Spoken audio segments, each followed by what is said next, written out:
I've waited a full year for this moment, you guys. Joining us live in the studio with a close-up look at Anthem is our very own Brandon Tyrell and the game director at BioWare, John Warner. Welcome, John. Hello, thank you. For being here. Thank you. Now, I'm sorry, but I'm going to throw you a hardball right off the bat. People are asking or suggesting that this game looks a lot like Destiny. There are some comparisons to even Monster Hunter. What really makes Anthem unique?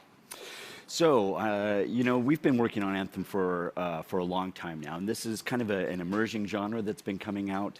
But I think where Anthem really does a great job of standing out is with the notion of this pilot as your meta character. So you don't just have to select a class like, I'm going to be the ranger and play that for forever, or until you want to restart the story. You can collect more and more javelins as you progress so that you can swap between suits as you need or as you want. Maybe depending on what your group has decided to do. And the pilot character also has a leveling up so that you can level up your pilot, and those skills go across all of your javelins. It gives it a very cool dynamic feel. Now, you just said group, and I think that's, that's one of the core pillars of this game, right? The social aspect of it. When you and I were talking a little bit earlier, you were talking about ways that a player who maybe doesn't have a big pool of friends online or isn't super social when it comes to online gaming, how they can connect with other players in the world in Anthem. Can you talk a little bit about how when I jump into Anthem when it comes out, how I'm going to find other players and how the game is going to alert me that other things are happening? Sure, I love that. So we realize that sometimes multiplayer experiences can be a little bit awkward, or it might be kind of difficult to find a group of friends to play with. So we've done a couple of things to try to ease that experience out. One is that we've incorporated kind of things that are going on around you in the community into the world map itself. So it's a really natural action when you're playing a game like this to open up your world map, decide what you're going to do next. And on that world map, you're going to see what other people are doing too. So if someone else is playing Scars and Villainy and you want to jump in and play that mission too, you can just right there on the map, click into it, join their game in progress, and have a great time. We also have other things that we're not going to talk about just yet, like the Alliance system, that are really going to be helpful in helping you to find new people, new friends to play with. Nice. Can I play it fully solo if I want to? You can play the story parts all by yourself if that's what you want to do. But I'm going to be honest, the game itself is so much fun when you're playing it as a squad, because you can really start to do interesting things with your powers, and you're going to want to get out there and play it with your friends. But if you want to roll lone wolf through the story missions, you're certainly able to do it. Will it be harder to do solo? Well, you know what? I think it's going to be how you play it and how you approach it. If you're a really skilled player, and you decide you're going to take the storm out there, which is a bit of a glass cannon, but that's your thing, then I think you'll be all right.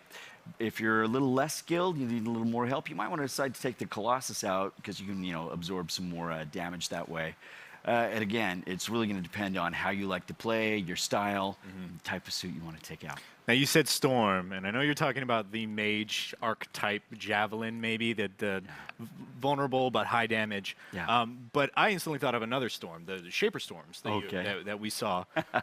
So there are these dynamic events, right? Right. And you guys have the ability, or whether it's programmed or you do it on the fly, to really change the world, and everyone shares the same server, right? Yeah. So if a storm is on my game and Alana's playing, that same storm will be on her game, correct? That's right. That's right. It's one of the great advantages that having the game on dedicated servers gives us the advantage of, or the ability to do stuff like it's a shared world, and so we sync up everything that's as mundane as the day and night, but also the weather and these great huge events. Like if you saw our reveal at EA Play, you saw an Ash Titan. That's a world event, and that's something that you could just run across. But it could be gigantic weather storms as well. Yeah. And that way, when we come into work the next day, we're a little bit leery about talking about spoilers, but we can still talk about the things we did, even if we didn't play together. So we went out and we had an adventure last night. I was with my group, you were with your group, but we could still talk about, that crazy storm that rolled through the world last night. Nobody misses it. Yeah, nobody misses it. It's actually like one of my favorite things to do when a new game comes out is go into the office here at IGN and talk to everyone like, oh, that crazy storm, did you see that? Yeah. What kind of stuff can we actually expect to get from the weather effects? Like what happens when there's a huge storm? Well, I mean, it's going to affect how you play. It might be something as simple as visibility, but also we have a working ecosystem, so certain creatures might be more prevalent when it's raining or when it's night or when it's day. So there's different things that we can play with and that we can tweak as the game progresses.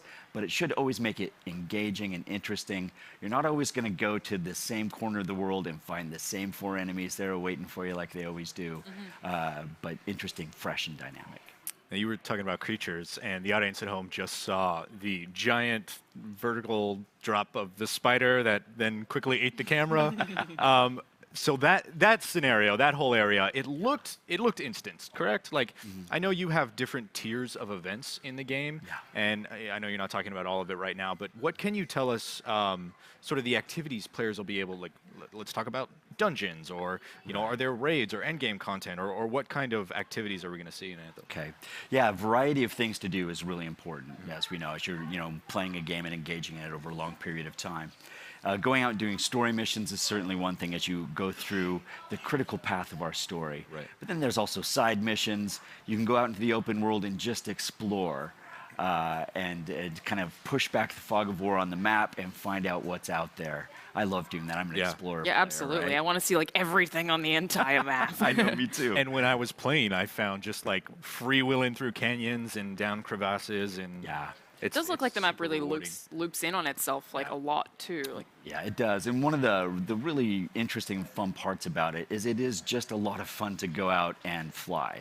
Yeah. And dive into the water and poke around and see what's out there. So exploration in and of itself is a great activity. But we also have things that are more group focused, where you're going to want to band together and take things on as a group, strategize, go after high value loot. We showed that little bit where you saw the swarm tyrant come down out of the ceiling. That's a stronghold. That's a 4-player activity, and it is a lot of fun. Well, there's still so much left to see at E3, so sit down, catch your breath, and then get ready to lose it again, because after the break, we've got even more Anthem coming your way. We are back for more here at E3 2018. Everyone at the show is so curious to get a look at Anthem, and you're in luck because IGN is all about making dreams come true. To help us out, let's chat a bit more with IGN's Brandon Tyrell and the game director at BioWare, John Warner. So we have some exclusive gameplay that we're going to be showing very soon. Yeah, awesome. What are you most excited about the world seeing when it comes to Anthem? Oh, we've been working on this for so long. I'm just excited to finally share the whole experience. So what we're seeing here in this opening shot is this is your Strider. It is your mobile base. It is your forward base of operations. Your crew is going to be in here, and this is where you can pick up some new missions. It's where you can resupply, rearm, and reload out your Javelin. So are we going to have NPCs that we can kind of become friendly with hanging out in there too? Absolutely. I think that one of the keystones of a cool BioWare experience is interacting with characters that you really love. So it's a big world. It's really beautiful. It's really reactive. So you can see the Colossus flying here, and you see that little meter that's filling up in the mid-screen there. So that's your heat or stamina, and being able to fly through waterfalls or into water resets that, cools down your jets, allows you to keep flying. So you can really chain together some cool traversal. I love that mechanic. It is a lot of fun. I also just wanted to ask you about some of the creatures that you can see standing around. So this is the gameplay we saw earlier. Some of them don't seem to be hostile. Yeah, the world is full of all sorts of wildlife, and those were grabbits. We call grabbits. I like that. That's cool. And yeah, they're just kind of around. They're doing their thing. They react to you. They react to other creatures in the world as well. Interesting. Absolutely. I mean, are there any monsters that you think people will be really, really excited about that you can maybe allude to? Our big apex predators are always fun to run across, and they might be attacking other creatures. I ran across one of our big apex creatures called an Ursix, attacking a bunch of Scarus the other day before I came down to LA. Yeah. It's a cool moment, and it's Yeah. neat to have that kind of reactive world. It's that sort of insect gorilla creature we saw at last year's reveal, right? That's right. That's the Ursix. But you noticed in the footage we're watching right now, just a little bit earlier, there's some flying monsters that were actually facing off against another faction. Yeah, you bet. So, when you can fly around in your cool javelin, you need to be able to encounter things in the air as well. And so we wanted to make sure we made some cool creatures for you to deal with up there. One thing I really wanted to ask, sorry, Brandon, is, you've got this team of very different types, but people can swap between them as they please. How hard is it to balance? Well, it is tricky, and thank God we've got a crack staff of designers up there working on that exact problem. But what we really wanted to do was, instead of kind of lock you into a role like, oh, you're the Colossus, so you're going to be the tank, it really depends on how you do your loadout. In the gameplay that we're seeing here, you have one Colossus who is ranged with lots of power, like that's a legendary multi-mortar that they just fired off. Combo. But the other Colossus is very up close and personal. It's got a flamethrower and it's got a fire mortar. And so instead of thinking of it in kind of traditional roles, you can think of it more of, capabilities and then your own style. So And maybe what you're also doing in the world at that point? Exactly. Interesting. Yeah, so you can flip on the fly. Now, how important is it to bring multiple classes of javelins? Well, I think this is where the fun really is. So if you're going after something like a stronghold and you want to just kind of make sure your bases are covered, I'd go in with the full complement, bring one of everybody. But it's up to you. If you and your pals really want to go out and have a real challenge, get a party of 4 storms to go in and try to tackle it. That's who I think I'm going to play as. Yeah, then upload Storm it looks to your friends, so right? Cool. I love the Storm. It's actually my Incredible. favorite too. So we're about to see this creature, but I think for me when I played, absolutely the biggest risk to me was gravity. And you made the decision to include fall damage, which I love, but I actually want to hear the explanation behind it. In a game where you're a superhero, why did you decide to include fall damage when you're going to be in the air half the time anyway? Well, we felt like it really added some extra texture to the suit that you were playing. So you're in this heavy Colossus, you're taking this giant fall. You're going to be okay when you hit the ground. In fact, you might want to ground pound when you get down there to really put an exclamation point on it. Right. But if you're the Storm and you're up there flying around and you haven't been monitoring your heat, and you run out, you overheat, and down you plummet, there's going to be a price for that. Yeah. And it just adds a cool feeling of difference between the suits. That's what I found that I loved is you have decisions to make in the air. Do I do another barrel roll? Do I touch down? If there's enemies on the ground, do I try to get away? You always do another barrel roll. You always do another barrel roll. When given the option, always a barrel roll. Do we have a lot of risks in the sky? Are there a lot of flying enemies? Well, there are flying enemies. There are things that you just kind of need to be situationally aware of as well. Like Brandon was saying, you're trying to maybe chain together some traversal moves to get where you want to go. And it's always just kind of looking at the environment. There's some observational gameplay involved and making some choices and approaching this big world the way you want to approach it. Well, that's one thing that I did really want to talk about is the big world. You guys kind of spoke about some of the lore, but I'm very intrigued by this universe. I can't even really fathom what it is. How are we going to be taught about it? How is the lore kind of paced out? Well, when we sat down to build out the game and to build out the IP, we really started from ground zero. So we built everything up in a way that makes sense. It's very internally consistent. So our world, this world is not Earth. It's not connected to Earth. It's not a colony or anything like that. And it's a world that was actually left mid-process by its gods. Its gods were building it, and then they took off midway in.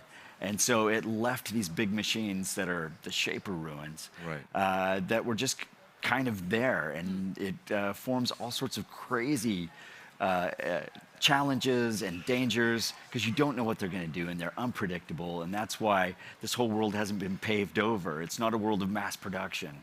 It's a world that challenges you, and it's a world that requires its heroes. And it gets us a reason to keep that world conflict that's just going to be able to go on and on and on.